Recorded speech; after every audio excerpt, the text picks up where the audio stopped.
I remember hearing about the movement for incorporation, this idea that East Palo Alto ought to be able to govern itself and not have the county make all the decisions. We were called the Incorporation Players. And we were riding around on this truck, and we had a variety of skits that we were doing talking about the benefits of incorporation. And so we jumped off this truck, and there were about 10 of us.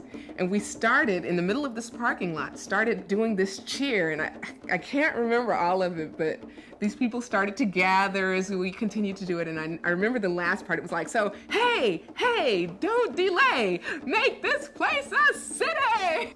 The idea of having a city is just like the idea of having a child who's going to grow to adulthood. People have to govern themselves. No matter how poorly they do it, no matter how brilliant they do it, self-governance has to ultimately be achieved. I'm a homeowner, and I think in order to protect my home, I must incorporate. The developers and things like that are coming in. They're proposing projects that are not in our best interest. And that was when we started organizing and having all those chicken dinners and all that kind of stuff. We met every Tuesday for a 2.5-year period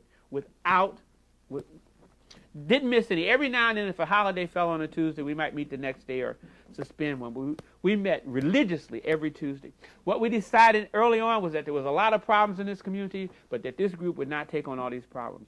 And that all we were going to do was work on incorporation. So if you showed up tomorrow and said, well, we got a problem in the schools, we'd say, hey, we're not dealing with schools, we're dealing with incorporation. So one of the things that happened was that the group was focused. Those who are trying to stop East Palo Alto from becoming its own city insist it simply cannot afford it. Most of the stores are boarded up.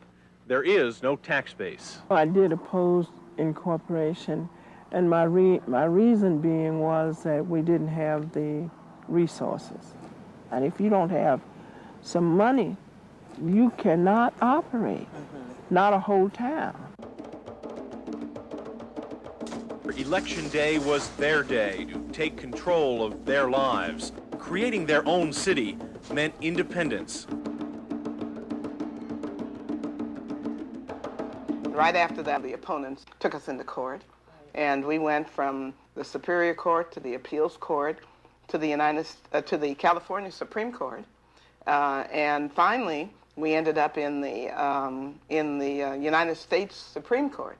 And there on the 26th of January, 1986, was when the Supreme Court said that they would not hear the petition from the opponents. And that was when we knew that East Palo Alto was going to be a city forever.